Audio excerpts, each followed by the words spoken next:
Opet jedna pesma kao inspiracija. I to neobična pesma. Ovu pesmu sam pevala skoro svake večeri od najranijeg detinjstva. To je pesma broj 401.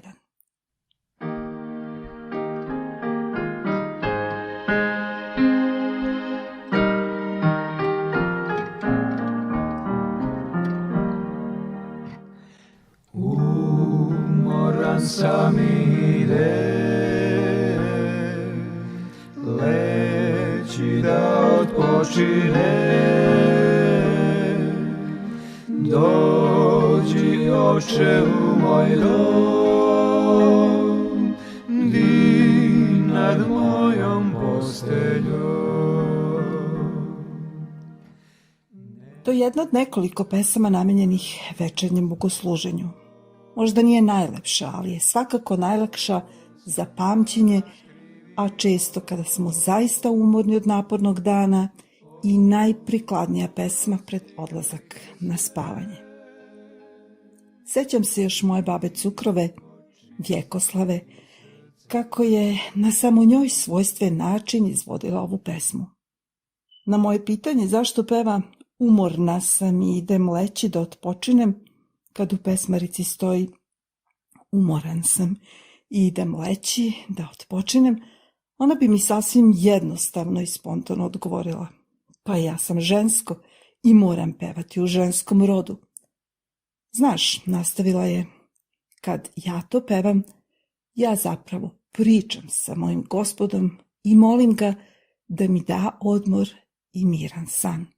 Noćas ti pred svakim zlom, čuvaj se u domu mom,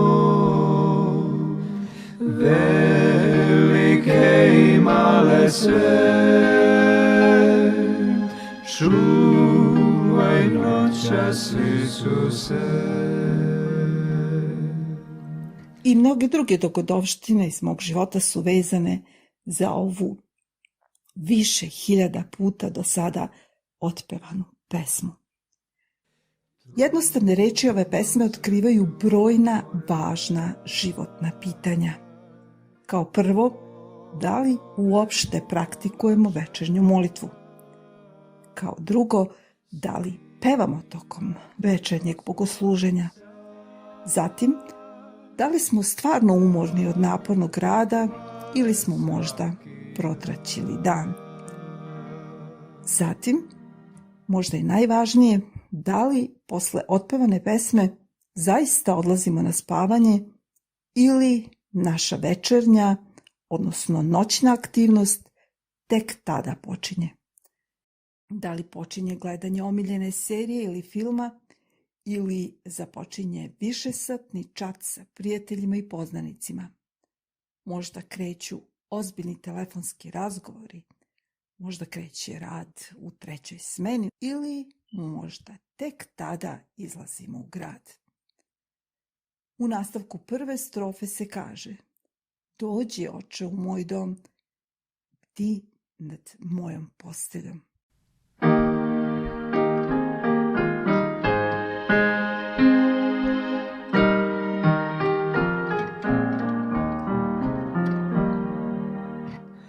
Dođi, oče, u moj dom, di nad mojom posteljom. Da li se nebeski Otac nalazi u našem domu ili još uvek strpljivo kuca i čeka da mu otvorimo? On kaže: evo stojim na vratima i kucam. Ako ko čuje glas moj i otvori vrata svoja, doći ću k njemu i večerat ću s njim i on sa mnom. Da li smo zaista iskreno otpevali dođi, oče, u moj dom, ili smo pomislili: ma čekaj, još imam svašta da uradim, možda se baš Isusu neće svidjeti film koji gledam ili priča koju treba da ispričam sa prijateljicom. A da tek večera sa mnom, joj, pa možda se njemu neće svidjeti večerašnji jelovnik. je baš po zdravstvenoj reformi. Ma neka čeka, on još malo ispred vrata. On je svejedno milostiv, strpljiv i žalostiv. A koliko zaista želimo da Isus bdije nad našom posteljom? Pa zar to nije privatni kutak i zar on mora baš sve da vidi? Ali da li ima boljeg čuvara? Da li ima sigurnijeg stražara od Isusa? Kada se spuste mračne senke, kada grmi ili oluja nosi sve pred sobom, Isus koji bdije nad mojom posteljom je najlepša slika koja smiruje sve strahove i donosi toplinu sigurnosti i osjećaj potpunog blaženstva. Možda nas muči osjećaj krivice.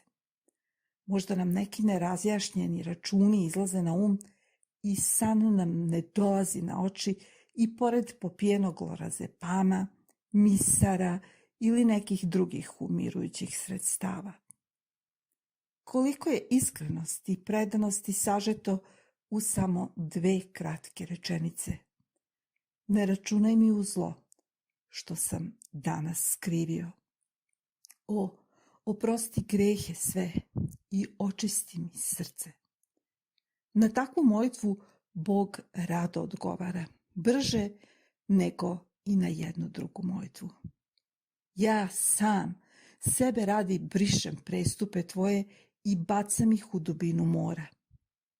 Posle toga dušom zavlada duboki spokoj i zajedno sa psalmistom možemo da odahnemo. Ispovedih Gospodu prestupe svoje i ti skide s mene krivicu greha mojega. Noćas ti pred svakim zlom čuvaj sve u domu mom. Velike i male sve čuvaj noćas, Isuse. Kakva savršena molitva sročena u samo nekoliko reči. Da li ima veće sigurnosti? Da li i jedno osiguravajuće društvo može da zaštiti naše živote, posebno u ova teška vremena sveopšte bolesti, pandemije, čestih razornih zemljotresa, poplava, uragana i drugih zala? Nema druge sigurnosti osim u Isusu. Možda nisu svi u domu mom, možda su raštrkani po belom svetu, možda nas razdvajaju 1000 kilometara, ali Isus je sveprisutan i svemoćan da senkom svojih krila, dovoljno velikih da obuhvati ceo ovaj naš mali svet, pokrije, zakrili, spasi i izbavi. Hvala mu za to. Ova pesma pominje i jadna i tužna srca, slomljena pod teretom greha, bolesti i stradanja. Ona obuhvata sve patnike na ratištima, stratištima, bolnicama, na zamrtničkim posteljama. Obuhvata i beskućnike koji nemaju svoj topli dom. I nad njihovom posteljom, koja se možda sastoji samo od parčeta kartona i kamena pod glavom, kao nekad patrijarh Jakov kada je bežao, i nad njihovom posteljom Isus bdije i jednom će reći: kad učiniste jednom od ove moje najmanje braće, meni učiniste ili ne učiniste. Ovo su samo neke od pouka koje nam pruža ova mala pesma jednostavnog teksta i melodije. Pevajmo je punim srcem svake večeri i zahvalimo Isusu što je spreman da i ove noći bdije nad našom posteljom i da nam toplinom svog prisustva osladi i ulepša san. Neka mu je slava i hvala iz sveg srca. Amin.